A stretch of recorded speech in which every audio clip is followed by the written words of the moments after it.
Je vous emmène avec moi dans la jolie tempête de la maternité. On va parler bienveillance, doutes, les up and down, sans tabou et dans la bonne humeur. Bienvenue dans Happy Maternity, le podcast qui va booster ta maternité. Bonne écoute!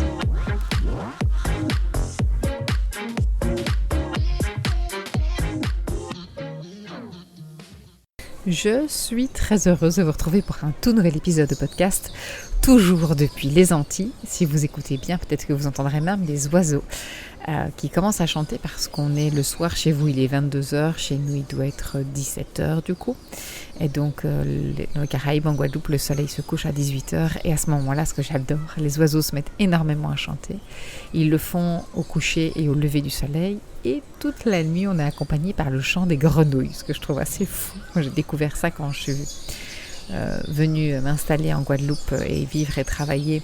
C'était en septembre 2008, si je ne me trompe pas. Et on a découvert ça, la nuit bruyante par des grenouilles. Mais on finit par s'y habituer, puis elles nous bercent même. Bref, je voulais vous faire un épisode de podcast pour parler de la manifestation. Alors attention, pas la manifestation un petit peu magique qu'on voit un petit peu partout, qui est très tendance de vous faire croire qu'on n'a qu'à imaginer qu'on veut quelque chose pour qu'il se manifeste devant nous, qu'il se crée, que tout l'univers va faire en sorte de vous poser devant vous ce que vous voulez. Et je n'ai qu'à penser très très fort à l'argent et hop, ça va arriver. Ou parfois à l'inverse, on vous dit que vos peurs se réalisent. Et donc je vois des reels très drôles sur Insta en ce moment qui dit je fais semblant d'avoir très très peur de l'argent en fait pour que l'argent arrive dans ma vie. Je voulais vous parler de la manifestation comme moi je l'aperçois, comme moi je la crois, qui nous guide et en tout cas qu'on peut guider par nos pensées. Je pense qu'on sous-utilise notre cerveau, nos pensées. On les laisse souvent se laisser influencer par ce qui nous entoure, par nos proches, et on oublie trop souvent de guider nos pensées. Or notre cerveau, c'est un peu notre GPS, et si on ne branche pas nos GPS correctement, si on ne lui dit pas où on veut aller, il y a de fortes chances qu'on n'aille pas où on veut aller, à la bonne destination en tout cas. Et je voyais ça un petit peu comme, vous voyez, quand vous êtes en voiture et que vous devez conduire. Quand on vous apprend à conduire, on vous dit souvent « garde bien le regard vers la route, vers là où tu veux aller ». Si tu tournes le regard vers la droite, ton corps va se diriger vers la droite et toute ta voiture en fait va se déporter légèrement vers la droite. Et donc quand on apprend à faire du vélo, c'est la même chose, toujours qu'il faut regarder où on veut aller. C'est assez important et ça vous paraît logique. Je veux dire, demain vous dites tiens, je vais aller en vacances à tel endroit, j'ai jamais été, je vais aller en voiture ou je vais aller en transport en commun, vous allez planifier votre projet, enfin votre voyage un minimum. Quel est le bus que je dois prendre, quelle est l'adresse que je vais mettre dans le GPS, quels sont les arrêts que je vais faire. Vous allez certes préparer votre valise pour aller en vacances, mais vous allez prévoir tout ce qu'il y a autour aussi en niveau organisation. En tout cas, vous allez mettre tous les moyens en œuvre pour arriver à la destination que vous avez choisie. Sinon, il y a peu de chances que demain, je dis tiens, je prends une voiture, je vais aller à Rome. Je ne sais pas comment on va aller à Rome, mais je trouverai bien. Et vous partez en voiture, vous allez peut-être y arriver. Et si vous y arrivez, vous allez mettre un certain temps. Et en plus, c'est même pas sûr que vous y arrivez si vous n'avez pas du tout branché le GPS, à moins que vous connaissiez les routes par cœur. Mais donc, si on n'a pas une visualisation du chemin pour lequel on veut arriver, ça risque d'être compliqué. Et je voulais faire ce rapport avec, ce parallèle avec la maternité. En fait, souvent, on vous raconte que, si vous regardez un peu partout dans les préparations à naissance, on vous parle de la valise de maternité, on vous parle de préparer peut-être des positions, de la respiration, le périnée, de vous détendre, mais vous n'avez pas de GPS, vous n'avez pas de destination sur le postpartum, souvent parce que vous ne savez pas du tout ce que vous allez vivre, donc vous allez me dire c'est compliqué, ou d'autres femmes qui vont me dire l'accouchement, je vais laisser, pas besoin de... Moi, je veux surtout pas me préparer, je veux pas trop d'informations, j'ai entendu ça plein de fois, je sais un peu, je connais mon corps, c'est bon, je vais le laisser faire, c'est naturel, j'ai peur que ça me stresse d'avoir trop d'informations. Et évidemment, quasi systématiquement, j'entends ces mêmes couples qui vivent, ce qui est tout à fait normal, la magnifique tempête de la maternité, et puis qui disent il y a quand même 2-3 trucs que j'aurais aimé savoir. et qui ne le vivent pas toujours très très bien. Quand on parle du clash, là, je ne sais plus si c'est 60-70% des couples, j'avais mis les chiffres sur mon compte Insta, mais c'est quand même assez important. D'où je trouve que c'est intéressant pour les femmes de pouvoir planifier leur GPS et pas que leur valise de maternité. De nouveau, si je reprends l'image d'aller à Rome, c'est comme si vous disiez, moi je vais aller à Rome, je vais mettre les vêtements dans ma valise, j'ai préparé toute ma petite valise de maternité, même un petit pique-nique parce que je sais que le voyage va être long, et on y va. Mais on ne sait pas où on y va. Alors, j'ai pas mal de gens aussi qui me disent oui, mais comme on ne sait pas comment ça va se passer, on ne peut rien contrôler, donc je préfère pas pour pas être déçu. Ça, c'est un gros truc que j'entends souvent en manifestation aussi, c'est je ne veux pas visualiser un truc magnifique parce que si ça n'arrive pas, je vais être déçu. Oui, d'accord, mais donc si tu ne fais rien pour y arriver, ou tu ne prévois pas, ou tu ne planifies pas, il y a peu de chances aussi d'y arriver. Donc, autant être déçu en ayant essayé au maximum d'y arriver. Et quand bien même, moi j'ai toujours... si je sais pas moi, votre objectif c'est d'arriver à Rome, mais que vous faites tout votre possible pour y arriver et que c'est pas à Rome que vous arrivez, mais c'est à la frontière italienne, vous avez déjà fait un sacré beau parcours et vous pouvez toujours vous rallier, mais vous aurez appris des choses en route. Et donc c'est toujours la même chose. Une femme qui dit moi je veux absolument un accouchement par voie basse, elle va se préparer en voie basse, c'est chouette, elle a visualisé. Eh bien si elle a une césarienne, elle est déçue. Et donc, l'objectif, c'est pas de se dire, du coup, je ne pense pas du tout à la césarienne, je ne pensais qu'à la voie basse. C'est de dire, je pense à la voie basse, je prépare aussi quand même un peu la césarienne si jamais ça va pas, mais j'ai mon GPS braqué sur la voie basse. Et surtout, vous connaissez maintenant, vous savez, savoir pourquoi elle veut une voie basse. C'est ça qui va être très important aussi. C'est pourquoi vous avez votre projet de naissance, qu'est-ce que ça vient symboliser. Parce qu'une fois qu'on a compris pourquoi, à quel point c'est important pour vous de faire une voie basse, on peut peut-être lâcher prise sur certaines croyances, certaines choses, se dire oui, moi c'est vraiment ce que je veux, mais au final, si j'ai une césarienne, c'est ok si, s'il y a ça et ça et ça qui se mettent en place. Et donc, quand je parle de manifestation, c'est vraiment de pouvoir visualiser. Vous avez vu dans l'épisode juste précédent, on a parlé un petit peu de la peur. Et donc je vous avais expliqué dans l'exercice de imaginer le pire qui pourrait arriver, le pire scénario, pas pour faire des cauchemars ou des angoisses, simplement pour justement être capable et montrer à votre inconscient aussi que les peurs font partie du jeu, que c'est ok, que c'est normal, pour pas les amplifier. Parce que dès qu'on veut les masquer, elles s'amplifient énormément. Donc je vais les poser là, je les écris dans vos notes, sur votre téléphone, sur votre ordinateur, sur une feuille, peu importe, et je les partage avec la personne avec qui je vais vivre ce moment, qui sans doute, lui ou elle aussi, aura des peurs. Et donc, la peur, c'est la première chose à essayer de venir poser. Mais évidemment, c'est ce que je vous ai dit, c'est que je ne reste pas là-dessus avec les femmes enceintes, ou quand dans ma formation pour les pros, pareil, on ne reste pas là-dessus, on va après imaginer le meilleur. C'est quoi le meilleur? Et je demande souvent d'aller dans les détails de visualisation, de voir c'est quoi pour vous le meilleur des accouchements.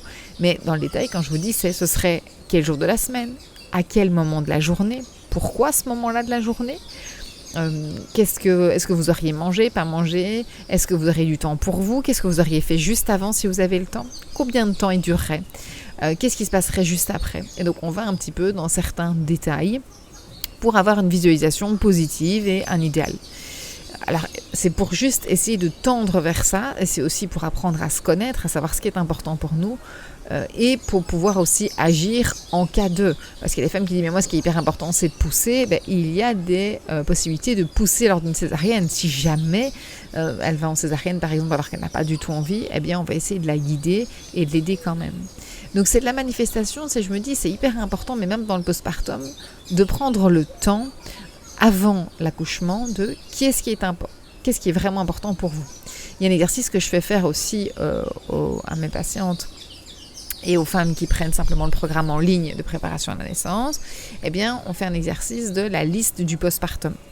Donc c'est pas que la liste de la maternité ou la liste des petits cadeaux que vous et bébé allez recevoir. La liste du postpartum, c'est comment tu vas préparer, qu'est-ce qui est important pour toi là aujourd'hui.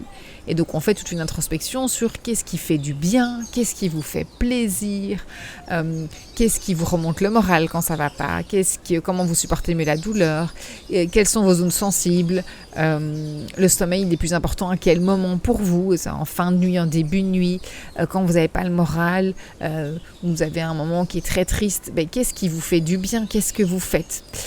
Et c'est hyper important de les noter. Ça, je vous invite à le faire si vous écoutez le podcast, c'est de vous dire, ok, eh bien moi, quand je ressens telle ou telle chose, voilà ce qui me fait du bien. Ça peut être voir une personne, ça peut être manger quelque chose, un plat favori, peu importe.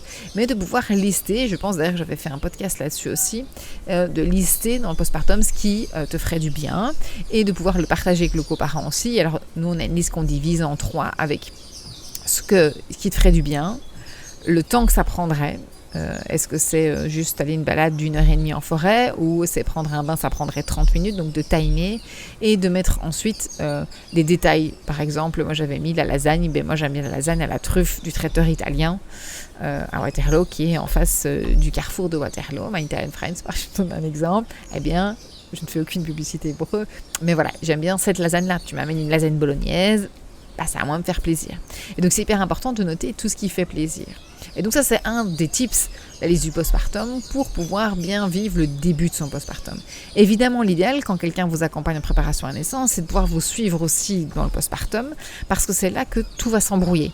En fait, bébé va arriver, on pense un peu que c'est la finalité, on est contente, il est là, et parfois on n'est pas aussi heureuse qu'on le pensait, parce que l'accouchement s'est passé plus ou moins bien, ou parce que on se sent un peu perdu, ou parfois on est très très heureuse, bébé est là, on est hyper épanoui, mais que c'est plus tard où viendra un peu le comment je réorganise ma vie. Ça peut venir 1 mois plus tard, 2 mois, 3 mois, 6 mois, 1 an, 2 ans, 3 ans, peu importe, mais le postpartum dure un certain temps, et donc on peut être complètement perdu, se retrouver à s'occuper de son bébé et s'épanouir très bien là-dedans, mais il y a un moment donné où on aura envie de retrouver nos projets, notre business peut-être si vous êtes à votre compte, vous aurez envie de retrouver peut-être vos collègues si votre boulot vous plaît à fond, vous aurez envie de retrouver votre passion, votre sport, votre corps, votre vie sexuelle, votre vie de couple, vos vies avec les amis. Et de nouveau, ça peut arriver à 2 semaines, 3 semaines, 1 mois postpartum, 6 mois, 2 ans, 3 ans, mais peu importe en fait, vraiment. Ce qui est important, c'est à ce moment-là d'être à l'écoute de ce sentiment-là où vous avez envie de sortir de la fusion. Parce qu'au début, c'est tout à fait normal, en tout cas pour certaines femmes, d'avoir cette fusion avec son bébé. Mais à un moment donné, vous aurez besoin de vous retrouver, de vous raccrocher à quelque chose. Et donc, souvent, ça arrive au plus tard, quand l'enfant commencera à devenir un peu plus autonome, 2 ans et demi, 3 ans, quand il rentre à l'école, mais ça peut être aussi quand il rentre à la crèche. Et les femmes sont un petit peu perdues, parce qu'en fait, elles n'ont pas branché leur GPS, elles ne savent pas. Et avec le brouillard du manque de sommeil, des émotions, du postpartum qu'on a vécu, et en plus on doit penser à la place d'un autre enfant, du coup on ne sait plus du tout où on en est, c'est quoi notre curseur. Et puis quand on prend du temps pour nous, soit on n'arrive pas à en profiter, soit on culpabilise à fond. La société, évidemment, ne nous aide pas. Et donc, c'est hyper important pour moi d'avoir une vision, une vision qui peut être à plus ou moins long terme, et que vous allez réaligner progressivement, régulièrement.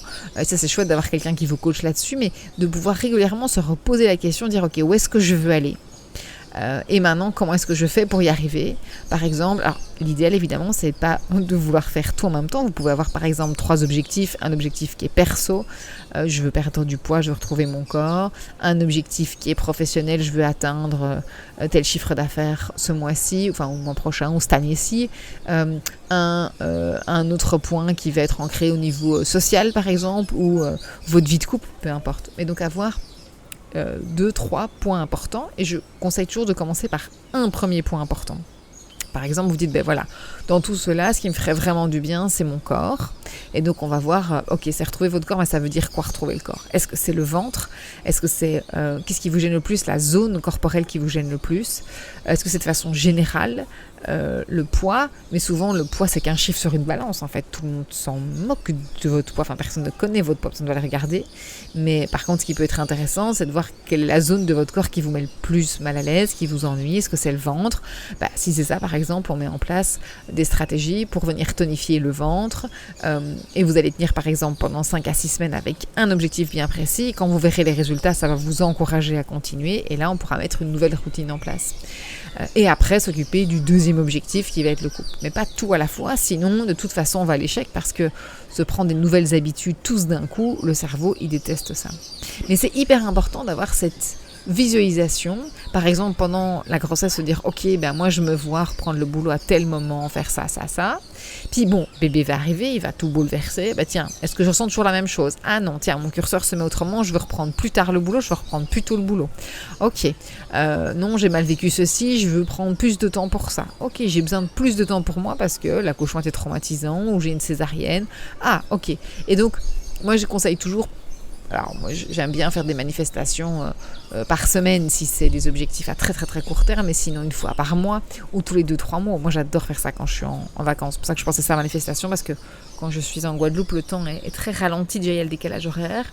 Et il y a un côté avec, j'imagine, la chaleur qui fait ça. Mais la culture d'ici aussi, où tout est vraiment slow life. Ça, j'aime vraiment beaucoup. Parce que je suis plutôt une temps fort tout le temps, à courir partout, à adorer ce que je fais, à ne pas savoir m'arrêter. Et ici, du coup, ça me donne cette sensation de... j'ai pas le choix, en fait. Slow life, je dois suivre le rythme de l'île.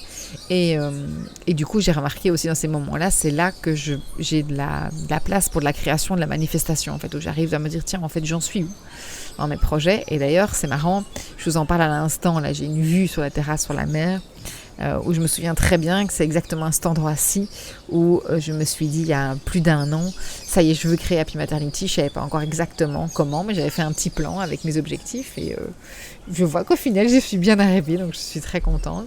Donc je profite de ces temps faibles pour faire ma manifestation, ma visualisation.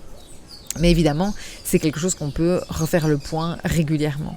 Et donc, je t'invite à essayer de penser à ça si tu es enceinte ou peu importe, si tu es une femme et que tu te dis tiens, moi je sais plus très bien où j'en suis aujourd'hui, je vais un petit peu partout, j'essaie de prendre plusieurs postes, plusieurs boulots, ou voilà, vous ne savez pas très très bien où vous en êtes. C'est hyper important d'avoir ce GPS de temps en temps, de le rebrancher et de vous demander où vous voulez aller. Et pour moi, on ne peut pas rêver trop grand, parce qu'il y a beaucoup de gens qui ont peur, qui disent oui mais non, et si j'y arrive pas, mais c'est ok, vous savez que vous ne pouvez pas y arriver. De toute façon, si vous ne faites rien, vous n'allez pas y arriver.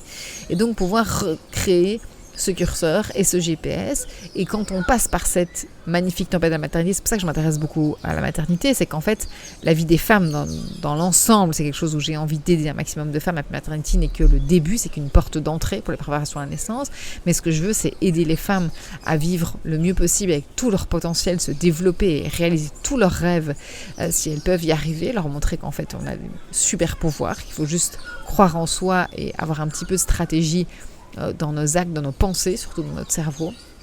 Et donc, juste vous dire que, ici, là, moi, je vous parle de la périnatalité, parce que je pense que c'est l'élément le plus complexe qui nous bouscule le plus, qui nous transforme le plus. C'est la magnifique tempête de la maternité, qui est magnifique, mais qui reste une tempête quand même. Comme me disait une collègue qui avait accouché de son deuxième Aurélie, là, cette fois-ci, c'est plus une tempête, c'est un ouragan. Pour le deuxième, quand j'avais été voir à la maternité.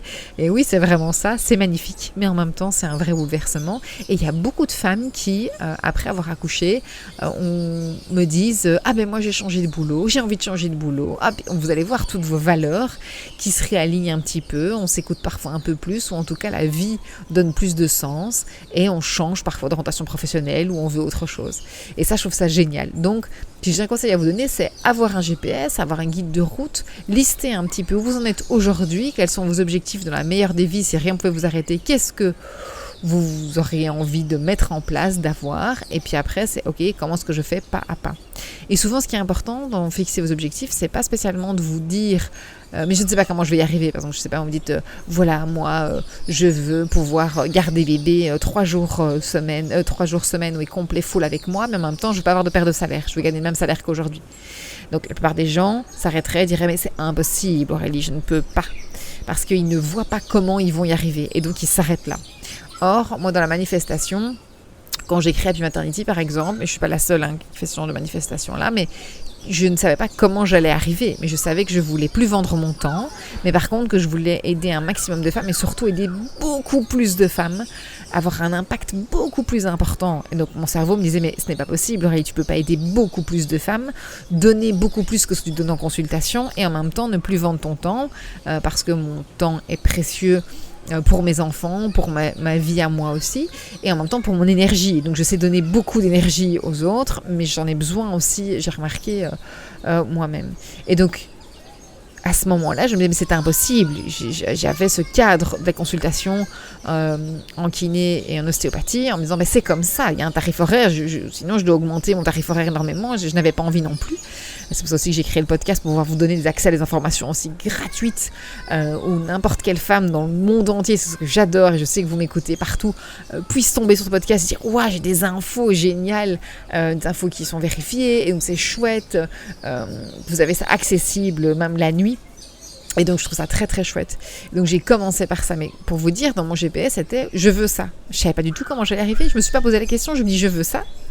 Je vais essayer de me rapprocher tant bien que mal et je verrai bien si à un moment donné ça arrive. Et effectivement c'est arrivé parce que les programmes fonctionnent bien et fou. Et même les gens qui m'entourent, qui sont autour de moi, qui me disaient oui c'est sympa ton truc, c'est génial, mais bon, quand ils voient que ça fonctionne, ils disent ouah, c'est pas possible. En fait, oui. Et ce qui est génial, c'est que je peux aider, j'aide vraiment les femmes et j'en suis convaincue. Et je vois la meringue, ma formation pour les pros que j'ai lancée là cet été, j'ai des retours extraordinaires, mais aussi parce que je me donne à 100%, parce que je m'éclate, j'adore transmettre, j'adore répondre à leurs questions, j'adore donner de plus en plus. Et voilà, mon rêve, ce serait que ça devienne la référence dans les formations pro, que les préparations naissance que je donne deviennent aussi une référence pour un max de monde, partout dans le monde, pourquoi pas le faire en plusieurs langues.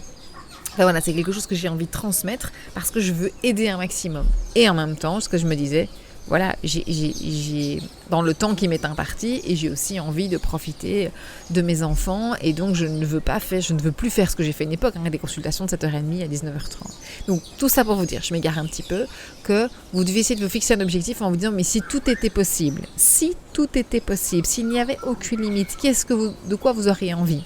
Et puis ensuite c'est ok, comment est-ce que je fais pour m'approcher de ça, et alors gardez votre GPS à des points fixes régulièrement et vous faire aider si vous avez besoin à ces temps fixes. Parce que par exemple dans la maternité on peut être un peu perdu, le temps est d'autant plus précieux quand vous avez un enfant parce qu'au début vous avez très peu de temps pour vous, donc il va falloir, c'est pour ça que je parlais de la liste du postpartum au début, c'est qu'il va falloir prendre ce temps précieux. Si vous avez 30 minutes pour vous dans la journée, que vous décidez de faire une machine à laver parce que vous avez la tête dans le guidon, parce que vous êtes crevé et que vous vous dites que le linge est plus important, vous allez faire votre machine à laver et si vous faites ça chaque fois que vous avez 30 minutes, vous allez finir épuisé, voire en burn-out. Parce que ça ne vous recharge pas, cette machine à laver. C'est une illusion. Alors que si vous avez créé votre liste de postpartum et que vous savez que pour être bien, vous avez besoin, j'en sais rien moi, d'aller vous promener une demi-heure, d'aller courir, de lire un bouquin, de regarder 15 minutes une série Netflix, de prendre un bain, peu importe. Eh bien, si vous savez ça, quand vous aurez 30 minutes et la tête dans le guidon parce que vous êtes fatigué, vous allez prendre votre liste du postpartum. Mais c'est quoi qui me fait du bien? C'est ça. Ok, je le fais. Et là, la batterie sera suffisamment rechargée. Quand vous allez revenir à bébé, vous serez un petit peu mieux. Ce sera de mieux en mieux progressivement. Mais je me dis que si toutes les femmes avaient cette clé-là, eh bien, vraiment, je suis convaincue qu'il y aurait moins de soucis, moins de dépression, de burn-out maternel. Après, il faudrait changer aussi tout l'entourage, j'avais déjà fait un podcast là-dessus, mais qui doit absolument nous aider. Mais commençons déjà par soi-même. Je pense que c'est hyper important de pouvoir avoir ce GPS, cette manifestation. Et donc, au-delà de la manifestation de programmer, la manifestation, c'est aussi de visualiser pour indiquer à votre cerveau c'est quoi, qu'est-ce que vous voulez exactement en détail. Je prends l'exemple de ma Mini, ma voiture Mini que j'ai expliqué au début du podcast. J'aurais pu à ce moment-là visualiser ma Mini dans les moindres détails avec les options que j'aurais prises jusqu'au moment où je l'obtiens. Donc, ce que je vous invite à faire, c'est de visualiser la maternité ou l'accouchement. Par exemple, si c'est l'accouchement qui vous intéresse, ton accouchement, comment est-ce que tu le visualises? Et tous les soirs, tu te poses et tu visualises l'accouchement de tes rêves. Tous les soirs, tu prends 5 minutes pour le visualiser. Et ça marche très bien avec les peurs aussi. Donc, si vous avez vu dans le podcast d'avant une peur qui était importante, la visualisation, je sais pas moi, du passage du bébé dans le périnée, parce que ça vous fait peur d'avoir une déchirure, eh bien, visualisez régulièrement avant l'accouchement que le bébé passe, que le périnée s'emplit et que tout va bien, que tout se passe bien. Et la visualisation positive, ce qui fait que ça ancre à votre cerveau une information qui fait que quand ça va arriver, quand le bébé va arriver, vous aurez normalement cette image, et donc il faut le répéter régulièrement, qui va se caler dessus, qui fait que vous avez plus de chances de vous détendre. Donc, tout ça pour vous dire en manifestation, c'est visualiser ce qui est important pour vous dans les moindres détails. Le cerveau aime bien les détails. La visualisation avec les émotions, les sentiments. C'est hyper important, pas juste dire je visualise le bébé qui passe et tout va bien. C'est je visualise le bébé qui passe et je sens qu'en fait tout se détend dans mon corps, se relâche, je me sens bien. Et puis hop, il passe, tout se passe bien, je suis fière de moi avec des émotions, presque des frissons que vous devez ressentir. Donc ça c'est la manifestation émotionnelle. Et puis après le guide du GPS, faire le point régulièrement en disant est-ce que je suis sur la route qui pourrait mener à l'endroit où je veux, plus ou moins, même si je ne suis pas encore, ou je ne suis pas certaine d'y arriver, ou pas, et de réajuster régulièrement. Là, c'est un petit peu ma vision de la manifestation qui m'a toujours guidée dans ma vie, et je peux vous dire que là où je suis aujourd'hui, donc en plus là je suis dans les Antilles avec mes enfants, un voyage un petit peu qui s'est fait à la dernière minute, qui n'était absolument pas prévu. Vous me l'auriez dit il y a 20 ans, jamais j'aurais cru que je suis là où j'en suis, que j'aurais fait tout ce que j'ai fait. Des fois je prends le temps de me regarder en arrière et de dire waouh Aurélie, c'est-à-dire que moi je venais d'une famille où c'était pas spécialement évident, dans les logements sociaux, je devais parfois partir en plein milieu de la nuit parce qu'il y avait des problèmes familiaux et voilà, j'ai vécu ça où j'aurais pu avoir des décrochages scolaires, j'aurais pu j'ai dû aller voir le centre public d'aide sociale pour m'aider pour faire mes études de kiné, je faisais des jobs étudiants à côté, enfin voilà, je venais d'un environnement un petit peu précaire, même s'il y avait beaucoup d'amour, qui fait que jamais je me serais imaginé que je puisse en être là où je suis vraiment aujourd'hui. Et pourtant, j'ai pas envie de l'arrêter. J'ai encore envie de faire plein de choses, encore plein de nouveaux objectifs. Mais pour ça, je reste dans ma manifestation et je reste avec de faire des bilans régulièrement pour savoir où j'en suis. Et donc, je me dis, si moi, ça a pu m'aider, peut-être que toi, ça va t'aider. Et je t'invite à, si jamais ça te parle, tu dis, tiens, oui, c'est quelque chose qui me parle, ça t'a plu, n'hésite pas à venir m'en parler sur Insta, ça me fera super plaisir de m'envoyer un petit message, de me dire tiens Aurélie, j'ai écouté ton podcast sur la manifestation un petit peu, ça m'a plu, voilà ce que moi j'en pense, est-ce que tu t'y retrouves là-dedans, est-ce que c'est quelque chose que tu avais déjà entendu ou pas du tout, n'hésitez pas, moi j'adore être contredite aussi, donc c'est pour m'envoyer un petit message, vous n'êtes pas d'accord, ça me dit aussi, vous avez envie que j'aille plus loin dans ce thème-là, moi c'est avec grand plaisir. Et donc voilà, n'hésitez pas, je vous souhaite une très belle journée, soirée, nuit, matinée, à un moment où vous écoutez le podcast. Et je vous dis à tout bientôt.